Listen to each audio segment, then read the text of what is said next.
کیا آپ دنیا کی دوسرے نمبر پر بلند ترین اور خطرناک لسٹ میں پہلے نمبر پر آنے والی چوٹی K2 کے بارے میں جانتے ہیں؟ اور کیا آپ جانتے ہیں کہ اس کے اوپر ہونے والے 3 میجر ڈیزاسٹر کس طرح رونما ہوئے؟ آپ دیکھ رہے ہیں ٹرو ڈسکوری اور میں ہوں عطا رسول۔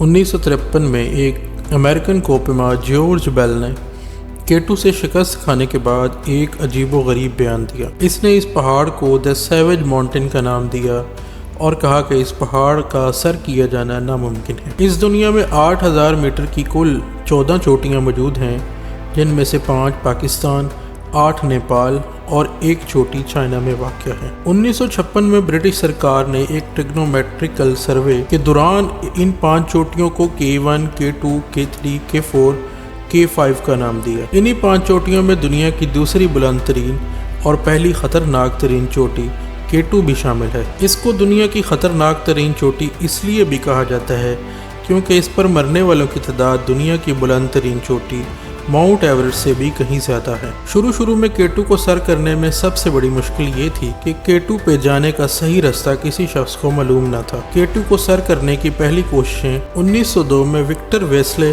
اور اس کی ٹیم نے کی۔ انہوں نے K2 کو شمال مشرق کے ڈھلوانی راستے سے سر کرنے کی کوششیں کی، لیکن 68 دن کی انتھک محنت کے بعد یہ لوگ صرف K2 بیس کیمپ یعنی 5000 سے 6000 میٹر بلندی تک وہیں پہنچ سکے۔ اس مہم سے واپسی پر انہوں نے صرف اتنا کہا، اس مہم میں نہ تو کسی انسان کو اور نہ ہی بیسٹ کو کوئی نقصان پہنچا۔ انہوں نے اس پہاڑ کے لیے بیسٹ کا لفظ استعمال کیا۔ K2 کو سر کرنے کی دوسری کوششیں 1909 میں کی گئی، لیکن یہ لوگ بھی بیس کیمپ سے آگے نہ جا سکے۔ واپسی پر ان کے ٹیم لیڈر ڈوکے نے یہ کہا K2 would never be climbed، یعنی کہ K2 کبھی سر نہیں کیا جا سکے گا۔ K2 کو سر کرنے میں سب سے اہم کردار ایک امریکن کوپما چارلز ہوسٹن نے ادا کیا۔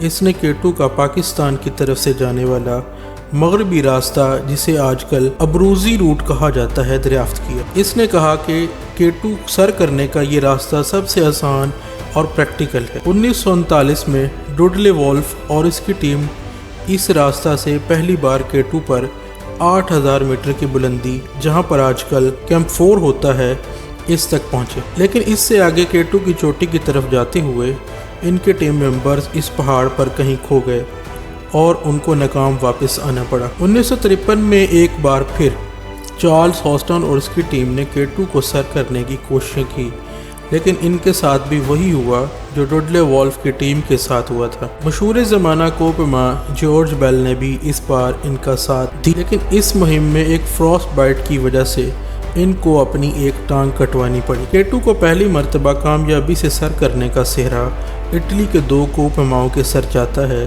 انہوں نے پہلی مرتبہ 31 جولائی 1954 میں K2 کو کامیابی سے سر کیا۔ اس مہم میں ان کے ساتھ پاکستانی کوپما کرنل عطا محمد اور ہنزا کا ایک پورٹر عامر مہدی بھی شامل تھا۔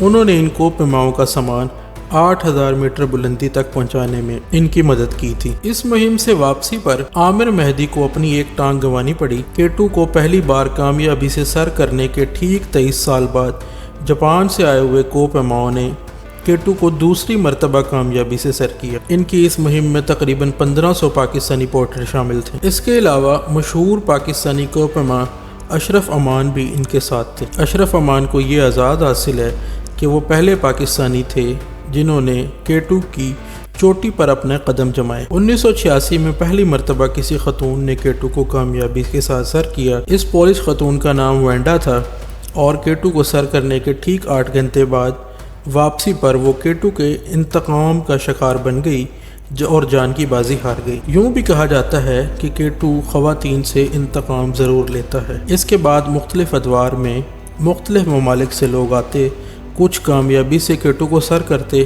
اور کچھ اس کے غضب کا شکار بنتے۔ K2 سے منسلک 3 حادثات کو عالمگیر شہرت حاصل ہوئی۔ ان کو 3 میجر ڈیزاسٹر کا نام بھی دیا جاتا ہے۔ پہلا حادثہ اگست 1986 میں پیش آیا، جس میں 13 کوپما اکٹھے K2 پر مارے گئے۔ دوسرا حادثہ 1995 میں رونما ہوا، جب K2 کامیابی سے سر کرنے کے بعد واپسی پر 6